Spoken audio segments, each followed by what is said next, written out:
confession of a driver. And no, before you start coming up with your own story about what this could mean, you should know that I'm not a good person. I didn't kidnap her on purpose, and I didn't do it for her sake. I did it for money and my own well-being. So before I get all the hate for what I'm about to say, you should know that I can reasonably assume I'm going to die soon anyway. So let me begin. I'm 36 years old, an alcoholic with no skills, no talents, and completely broke. Like every depressed alcoholic does from time to time, I searched for the meaning of life at the bottom of a bottle. The best place to do that was in my favorite rundown, shitty bar. On a normal day, it was just me and the other regulars sitting there.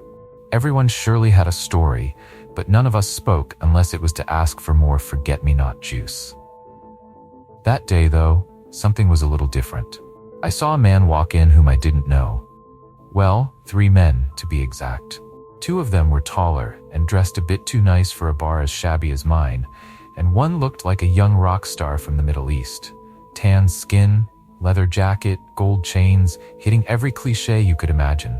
Naturally, my insignificant rundown self tried to ignore him, assuming he was more trouble than he was worth. So I ordered another beer and heard the young punk call out, "Hey, this one's on me." The young guy, with a slight Middle Eastern accent, was full of himself. I could almost feel the hair gels swallowing the room as he approached, like a blob from an old horror movie. Needless to say, even I, a clueless turkey, knew that this kid's nice gesture had a price. So, I did my best to shake my head, along with my endless thirst, signaling that I was done for the night. Unfortunately, I heard the kid's voice grow louder again as he sat down next to me at the bar. "Ah, don't listen to him. The night's just getting started. Besides, I can tell when a guy needs a bit more alcohol." His voice had a certain tone, serious yet soft. A tone that let me know that, first, he was in charge, and second, if I played nice, he would too. By this point, escape was no longer an option. His beefy friends just happened to be standing right behind me, and I had no intention of asking them to move. Instead, I sat there, staring straight ahead at the rows of cheap booze on the shelves behind the counter. The bartender got ahead of me and handed me a fresh bottle of my cheap favorite brand, before quickly moving to the other end of the place and pretending we didn't exist. "So my friend, I've got a few guys looking for someone like you. Someone down on their luck who wouldn't mind making a bit of cash." He paused, as if racking his brain. "So Jack? You're Jack, right? My guys just happened to notice you've been walking from here to your shitty little apartment a few streets over every night for the past few weeks. No job, Jack?" It was hard to ignore him. He seemed to know a bit more about me than I was comfortable with, but I still stayed quiet. "That's what my guys tell me. You must be collecting unemployment then. Believe me, I don't want that for you. No family, no friends, no coworkers. That's no way to live. But I can give you everything, my friend. I can take your shitty luck and give you something great." His tone kept shifting between condescending and sympathetic. The transition between the two was so smooth, you'd think he was born with a devil's tongue. Still, I knew that this wasn't going to be anything good. And this guy wasn't either. "No, I think I'm fine with my shitty little life," I said, staring intently at the untouched bottle of booze in front of me, trying to push my existence out of my mind. "Really? Is that why your wife left you and took the kids with her? Is being a deadbeat husband just your style? How long's it been since you last saw them? 5 years, maybe?" I felt my muscles tighten. He was hitting on a very painful subject. I think he noticed because he tried changing his tactic. "Jack, my friend, we could give you everything you've ever wanted. You work 2, maybe 3 days a year and make enough to live off for the rest of the year." I wasn't sure if it was his voice, his tone, or his words, but I could feel my body start to relax again. Hearing someone say all that to my face reminded me just how useless I really was. 5 years of unemployment, drinking, and fighting off the one-eyed monster had turned me into a hell of a lot less than what I once was. I was once a loving father, husband, and boss. Yes, a boss. I even owned my own small brokerage firm for a while.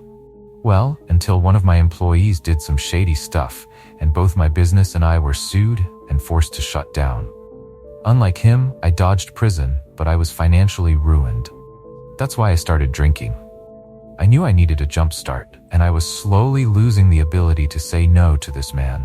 "So what kind of job is it?" I asked, my voice a shadow of itself. With that single sentence, I knew I had dived headfirst into the shark tank. "Simple, my friend. All you have to do is take your vehicle, pick up a passenger, and drive them wherever they tell you. Ignore any sounds you might hear, and then drive them back where they tell you. After that, you come back, leave the vehicle with us, and we drive you home in another car. Easy as that. You can expect your payment the next day, and we'll call you when more jobs come up. If anyone asks how you make a living, just be honest. You're a private chauffeur, and you have no idea how your clients make their money." At this point, I knew whatever it was had to be illegal, but unfortunately, my morals were as empty as my pockets. "All right, I'm in, as long as all I have to do is drive." His face lit up at my words, and he bought me so much booze that I went from a depressed idiot to an overly optimistic idiot. I figured with the money I was making, maybe I'd finally get enough together to get back on my feet. Maybe I'd even see my kids again. A week later, there was a knock at my door. A truck was waiting outside, and the guy who knocked said he was my passenger. I did exactly what they told me. I drove, I parked, I waited, I drove again, dropped him off, and went home. The pay was amazing. It wasn't quite the 2 or 3 times a year they promised, but since I had no clue what I was doing, it didn't matter. All that mattered to me was the easy money for the easy job. Eventually, I even made enough to put a down payment on a small house and a not too bad car. A bit more cash, and I'd finally be ready to call my ex-wife. And now, here's where everything went wrong. It all started normally. I was sitting in my house when I heard a knock, got dressed, and opened the door. This time there were 2 men, both big and burly. Usually it was just one guy, much smaller. Screw it, I thought. A job's a job. They told me that the payment for completing this one would be $70,000. My jaw metaphorically dropped. That was exactly the kind of payout I'd been hoping for. I quickly grabbed the keys and followed them outside. When we got to the parking lot, something felt off. Normally, the vehicle would be a rundown limo or an inconspicuous SUV. But today it was a dented, old white van, like the kind used by utility companies. No windows on the sides, and the windshield was tinted. My stomach tightened. Something told me I should turn this job down. But another part of me reminded me of the $70,000 I'd be holding the next day. Screw it, I thought. They probably wouldn't let me say no anyway. I walked up to the van as one of the men got in the passenger seat and the other climbed into the back. I kept telling myself to stop overthinking and just go with the flow, like I usually did in my own little world. I swallowed my worries along with my morals and started driving. The men had me take them to an old industrial area. It was well past business hours, so no one was around. For a while, it seemed like we had no real destination. We just circled a few blocks while my passenger kept looking out the window, searching for something. Then, my headlights hit it. There, playing alone, was a little girl, maybe 7 or 8 years old. She was giggling and talking to what I assumed was her imaginary friend. The poor kid looked thin and dirty, as if she'd spent the past few nights on the streets. I felt my foot instinctively press down on the gas as I saw her. I prayed we'd just drive past her and stop at some drug dealer they needed to rough up, but that wasn't the case. "Stop behind the girl," the passenger ordered. "I'll tell you when to move." He stared at the girl intently, and in that moment, I knew exactly what was happening. Shit, I thought. Shit. This was the kind of job I had feared from the start. This was the kind of job that made me hesitate to take the gig in the first place. But I did what I was told. I knew the guy was armed, and if I said no, I'd be dead, and they'd take the girl anyway. At least, that's how I justified it to myself. I drove up slowly, stopping just a few meters behind the girl. I heard the back doors swing open, followed by a muffled scream before a small body hit the van's metal floor with a loud thud. "Go," the man next to me said firmly. I obeyed. I fought back tears, choking on the overwhelming guilt. I didn't want to do this. It became even harder to keep calm when I realized how thin the metal divider was between the front and back of the van. I could hear her crying from where I was sitting. My hearing felt sharper, as if my consciousness was forcing me to confront what I'd done, telling me, "Listen to this. Look at what you've done." And so I listened. The drive back was excruciatingly silent, except for the girl's sobs. I gripped the wheel tightly, trying to drown out the sound in my head, but it didn't work. I knew I couldn't fix this. There was no coming back from this. When we arrived at our destination, I parked the van, and the man in the passenger seat gave me one last cold glance before saying, "Good job." Then they dragged the girl out of the van. I didn't look back. I didn't want to see what would happen next. I just got into the replacement car they'd brought for me and drove home. The next morning, I found an envelope stuffed with cash on my doorstep, exactly $70,000 as promised. But the money felt heavier than gold. I knew I couldn't live with what I'd done, and no amount of alcohol could drown out the guilt that followed me everywhere I went. Days passed, and I heard nothing from them, but I knew the silence wouldn't last. Then, one night, there was another knock at my door. When I heard the knock, my heart sank. I knew it was them. I took a deep breath, walked to the door, and opened it. There they were, the same two men from before, standing like statues on my doorstep. Without a word, they handed me a set of car keys. "Time for another job," one of them said flatly. I hesitated, but I knew I didn't really have a choice. Saying no was out of the question, so I nodded, grabbed my jacket, and followed them outside. This time, the vehicle waiting for me wasn't the old white van. It was a sleek black SUV, clean, shiny, and clearly expensive. I climbed into the driver's seat while one of the men took the passenger seat again, and the other slipped into the back. "Drive," the passenger ordered, handing me a folded piece of paper with an address scribbled on it. I unfolded the paper and glanced at the address. It was in the middle of nowhere, a rural area on the outskirts of the city. I started the engine and began driving, trying not to think too much about what awaited us at the destination. The ride was eerily quiet. No one said a word, and all I could hear was the hum of the engine and the occasional shuffle of the man behind me. As we left the city and the roads became narrower, I realized we were far from any prying eyes. Eventually, we arrived at a secluded, rundown house, the kind of place people wouldn't notice or care about. The two men gave me a nod, and I knew my part was over, for now. They climbed out of the SUV and headed toward the house. I waited in the car, gripping the steering wheel so tightly my knuckles turned white. I didn't know what they were doing inside, and I didn't want to know. I just kept staring at the dashboard, trying to block out the growing dread in my chest. Minutes passed, then hours. The sun started setting, and the air grew colder. Finally, the men emerged from the house, dragging someone with them. It was a man blindfolded and tied up, barely conscious. They threw him into the back of the SUV with a heavy thud. I knew better than to ask questions. "Drive," the passenger said again, his voice as cold as ever. I started the engine and drove off, heading back toward the city. As we approached the outskirts, the man in the back started to stir. He let out weak, muffled sounds through the gag in his mouth. I tried to block it out, focusing on the road ahead, but the sounds became louder, more desperate. "Shut him up," the passenger snapped to the man in the back. There was a brief struggle, and then silence. I didn't dare glance in the rearview mirror. I knew whatever had just happened was something I'd rather not see. When we reached the city, they directed me to an abandoned industrial lot. I pulled in and parked, waiting for instructions. "Stay here," the passenger told me. "We'll be back." The two men dragged their captive out of the car and disappeared into one of the dilapidated buildings. I sat in the driver's seat, my heart pounding. Time seemed to slow down as I waited, every second stretching into an eternity. Then I heard it. A gunshot. It echoed through the empty lot, loud and final. My stomach twisted into knots, and I felt bile rise in my throat. I gripped the steering wheel, trying not to vomit.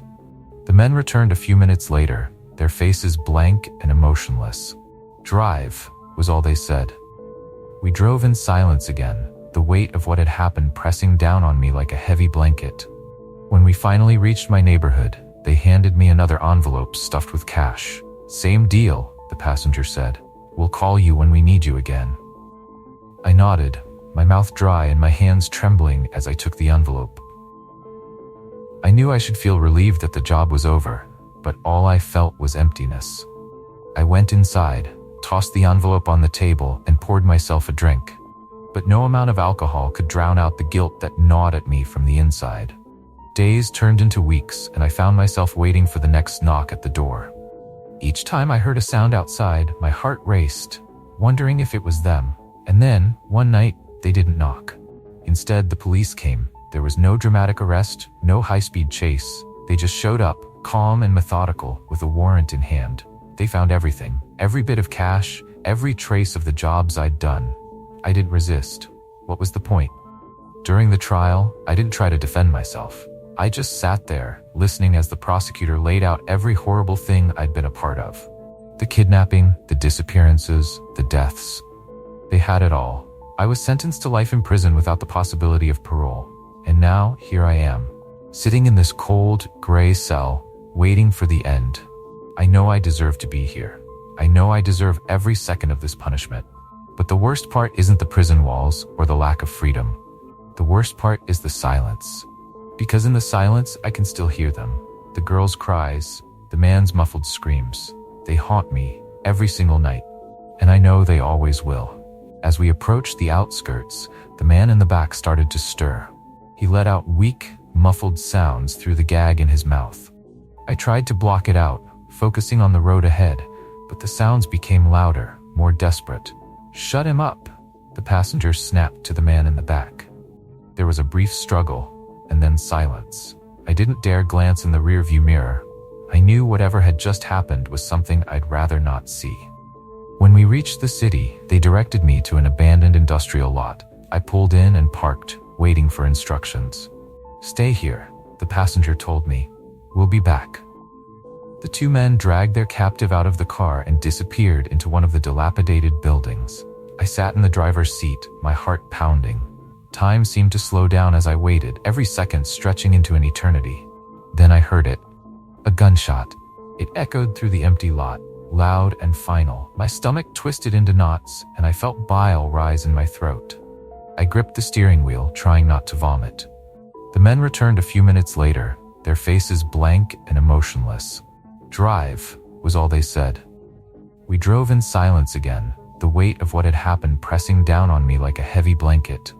When we finally reached my neighborhood, they handed me another envelope stuffed with cash. "Same deal," the passenger said. "We'll call you when we need you again." I nodded, my mouth dry and my hands trembling as I took the envelope. I knew I should feel relieved that the job was over, but all I felt was emptiness. I went inside, tossed the envelope on the table, and poured myself a drink. But no amount of alcohol could drown out the guilt that gnawed at me from the inside. Days turned into weeks, and I found myself waiting for the next knock at the door. Each time I heard a sound outside, my heart raced, wondering if it was them. And then, one night, they didn't knock.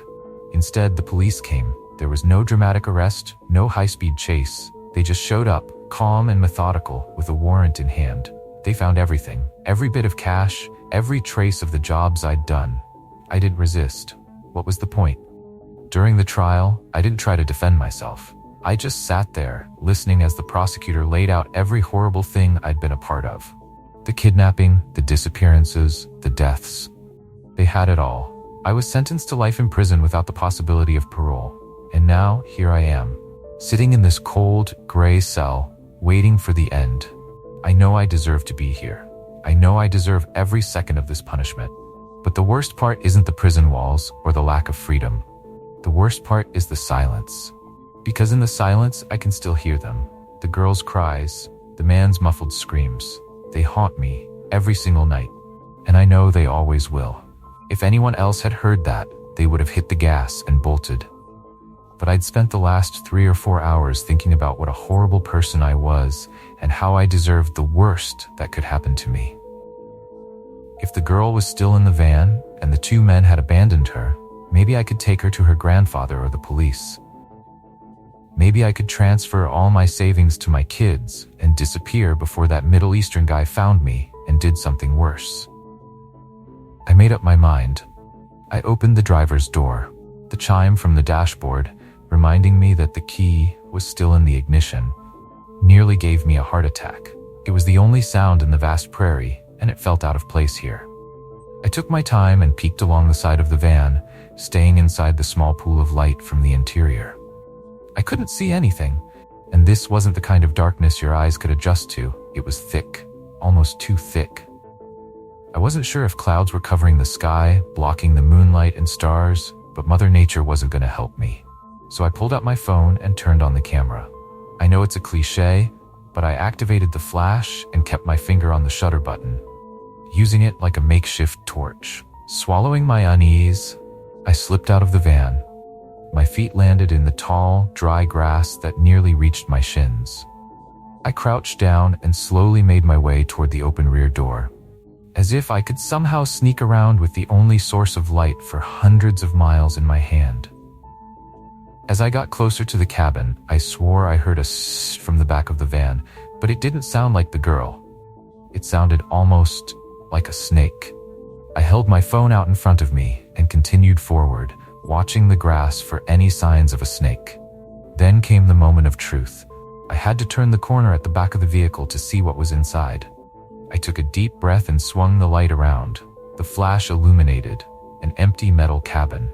The hair on the back of my neck stood on end. My instincts screamed that something was watching me, some kind of predator. I spun around, following the feeling of eyes on me, and there it was, a face peeking over the edge of the car door.